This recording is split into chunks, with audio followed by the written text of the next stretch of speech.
Hi friends, welcome back to my channel. నేను మీ సుమ. మీకు ఈరోజు బంద్ దోశ ఎలా చేయాలో చూపిస్తున్నాను. చాలా సింపుల్ రెసిపీ, ఇది ఇంట్లోనే చేసుకోవచ్చు. అప్పటికప్పుడు టిఫిన్ అనేది. సో పిల్లలు అయితే చాలా ఇష్టంగా తింటారు. వాళ్ళకి స్నాక్స్ బాక్స్ అని కూడా ఇవ్వచ్చు.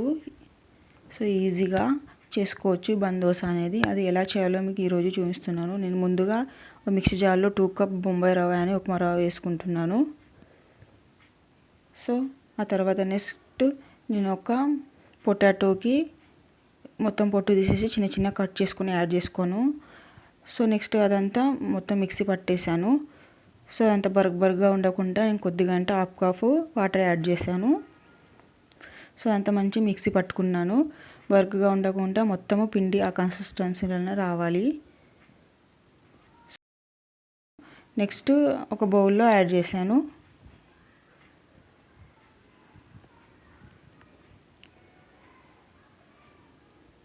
సో నేను దాంట్లో కొద్దిగంత హాఫ్ కప్ అనేది వాటర్ యాడ్ చేస్తాను. ఎక్కువ వేయకూడదు వాటర్ అనేది. సో నెక్స్ట్ ఇక్కడ నేను 2 టమాటో కట్ చేసి దాంట్లో యాడ్ చేశాను. సో నీకు 2 పచ్చిమిర్చి చిన్న కట్ చేసి యాడ్ చేశాను.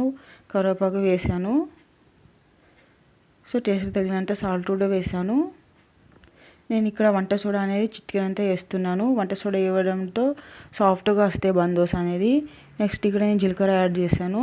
సో అదంతా మంచిగా కలుపుకున్నా.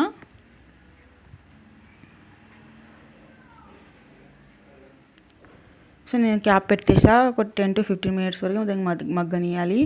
నెక్స్ట్ నేను ఇక్కడ ఒక బౌల్లో ఆయిల్ వేసుకొని ఇక్కడ 2 పచ్చిమిర్చి వేసాను. ఇంకా 4 చిన్నగా టమాటో కట్ చేసుకొని ఆయిల్లో వేయించుకుంటున్నాను. టమాటో అనేది కొద్దిగా పచ్చి వాసన పోయినంత వరకు దాన్ని ఆయిల్లో వేయించుకోవాలి. సో అది నెక్స్ట్ నేను మిక్సీ జార్లో వేసాను కొద్దిగా చల్లారేంత వరకు. నెక్స్ట్ ఇక్కడ నేను హాఫ్ కప్ పల్లీలను వేయించుకుంటున్నాను. లైట్గా వేయించుకొని నేను మిక్సీ జార్లోనే వేసాను. టేస్ట్ తగినంత సాల్ట్ వేసుకొని అంత మిక్సీ పట్టుకున్నాను మెత్తగా. సో కొద్దిగంత హాఫ్ కప్ వాటర్ యాడ్ చేశాను. ఈ టమాటో చట్నీకి ఎలాంటి పోపు లేకుండా కూడా ఇడ్లీతో అయినా బంద్ దోశతో తినేయచ్చు.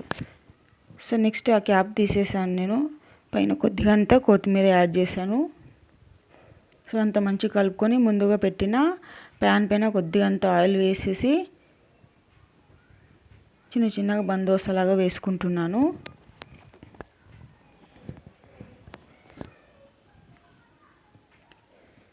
సో కొద్దిగా వేసుకోవాలి బంద్ దోశ అనేది. మళ్ళీ కావాలంటే పెద్దగా కూడా వేసుకోవచ్చు.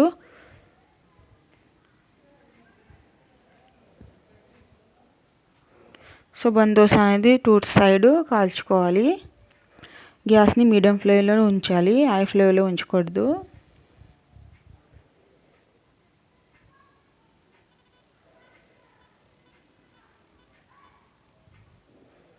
సో నెక్స్ట్ ఇంకా కొద్దిగా ఆయిల్ యాడ్ చేసేసి చిన్న చిన్నగా ఇంకొక బంద్ దోశ వేసాను.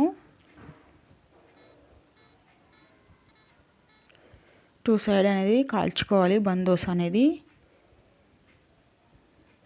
చూడండి ఫ్రెండ్స్, ఈజీగా బంద్ దోశ అనేది ఎలా చేయాలో చూపించాను. సో ఖచ్చితంగా మీ ఇంట్లో ట్రై చేసి నా కామెంట్లో షేర్ చేయండి. సో టమాటో చట్నీతో కానీ మీరు పల్లితో చట్నీతో కానీ కూడా తినవచ్చు బంద్ దోశ అనేది. సో టమాటో చట్నీకి ఎలాంటి పోపు లేకుండా కూడా నేను చూపించిన విధంగా చేసుకోవచ్చు మీరు ఇంట్లోనే ఈజీగా.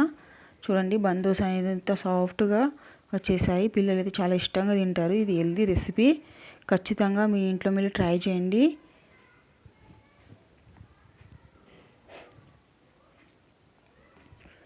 ట్రై చేసి నాకు ఒకసారి కామెంట్లో షేర్ చేయండి అది ఎలా అయిందని ఫ్రెండ్స్. ఖచ్చితంగా ఒకసారి నా ఛానల్ని సబ్స్క్రైబ్ చేసుకోండి friends. Okay friends, bye bye.